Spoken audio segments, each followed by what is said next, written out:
Hello guys, welcome back again.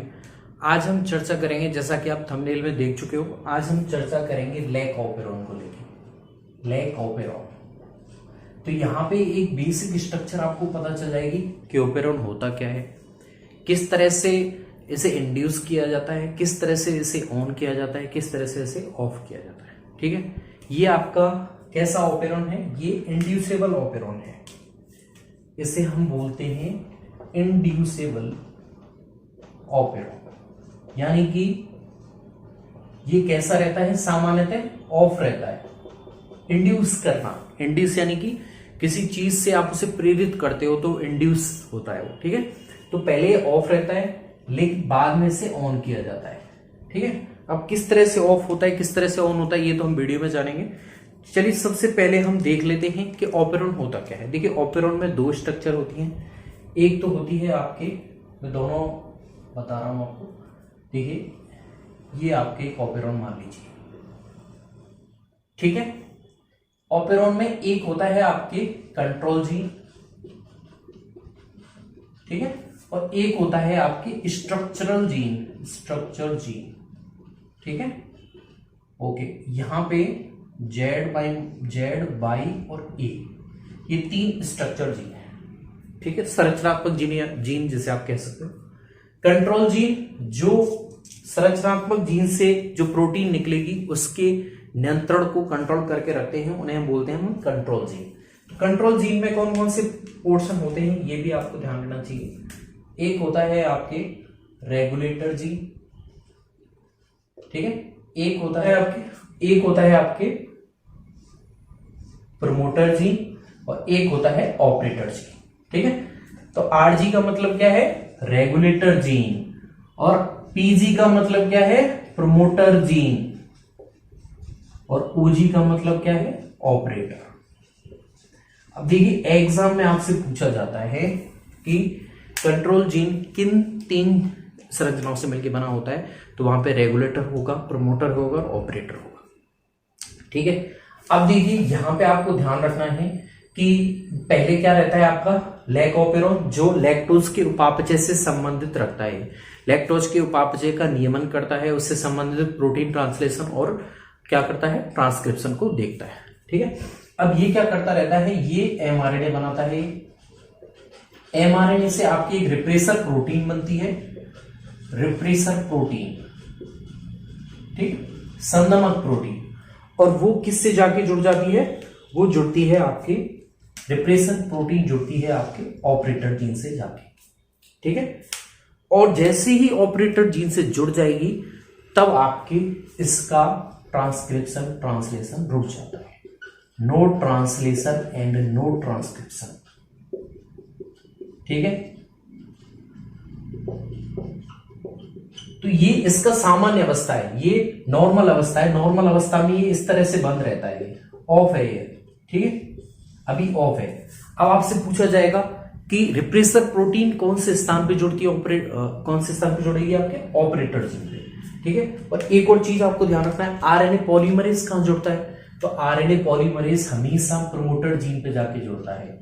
तो RNA polymerase कहां जाके जुड़ता है? प्रोमोटर जीन पे जाके जुड़ता है। ठीक है, अगर रिप्रेशन प्रोटीन को अगर हम बंद कर दिया जाए, आप खुद अपनी तरफ से दिमाग लगाइए कि अगर हम रिप्रेशन प्रोटीन को जुड़ने ही नहीं दें ऑपरेटर जीन पे, तो आरएनए पॉलीमरेज तो जुड़ेगा ही सही, साथ में ऑपरेटर जीन क्या हो जाएगा? अब उसे संदमन नहीं होगा उसका, अब वो वापस से प्रोटीन बनाने लग जाएगा और इन जो जीनों को प्रोटीन बनाने का आदेश दे देगा।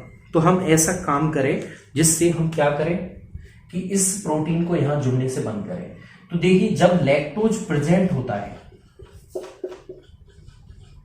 ठीक है, तब क्या करता है? ये इससे जुड़ जाता है, रिप्रेसर प्रोटीन से जुड़ जाता है। ठीक है, तो दूसरा बना रहा हूं मैं डायग्राम इस तरह से। जब लैक्टोज प्रेजेंट है तो ये रेगुलेटर जीन है आपके, और ये आपके स्ट्रक्चरल जीन है जेड बाई ए, और ये आपके प्रमोटर जीन है, और ये ऑपरेटर जीन है।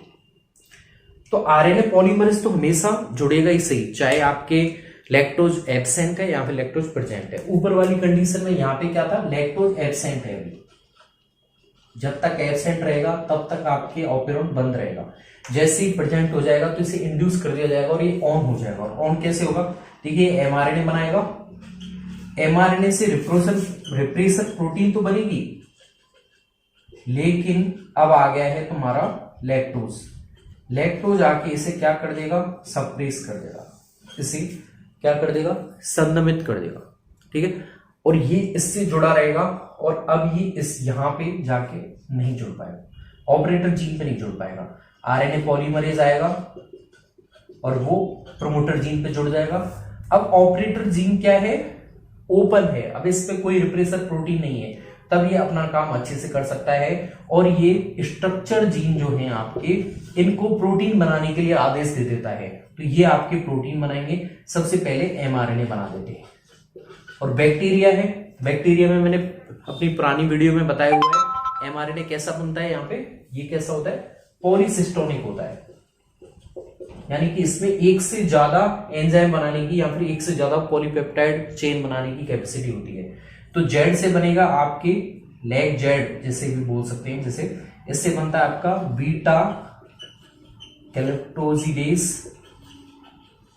ठीक है, इससे एक बनेगा बाई से परमिएज एंजाइम, और एक ए से बनेगा आपके एंजाइम, यहाँ पे प्रोटीन बोल सकते हैं, ट्रांस एसिटाइलेज।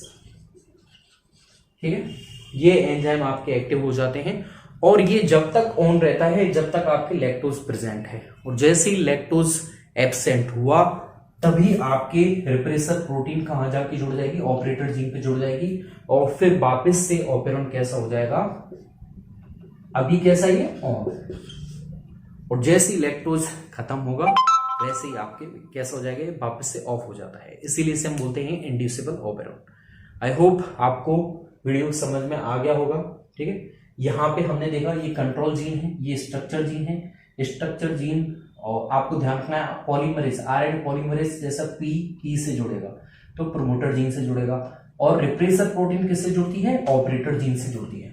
ठीक है, लैक्टोज प्रेजेंट होता है तो ये रिप्रेसर प्रोटीन पे जाके अटैच हो जाता है और उसे ऑपरेटर जीन पे नहीं जुड़ने देता है, तो ऑपरेटर जीन एक्टिव हो जाती है और वो आपकी स्ट्रक्चर जीन को प्रोटीन बनाने के लिए उसे एक्टिव कर देती है।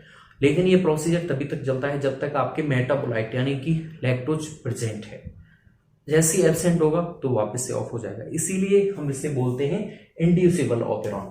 जैसे ही लैक्टोज आया है तो इसने ऑपेरॉन को कैसा कर दिया है? ऑन कर दिया है। ठीक है, एक और होता है रिप्रेसेबल ऑपेरॉन, ट्रिप्टोफैन ऑपेरॉन, जिसे हम अगली वीडियो में कवर कर लेंगे। मिलता हूं नई वीडियो में नई किसी दूसरे टॉपिक के साथ। वीडियो अच्छी लगी हो तो लाइक करना। धन्यवाद।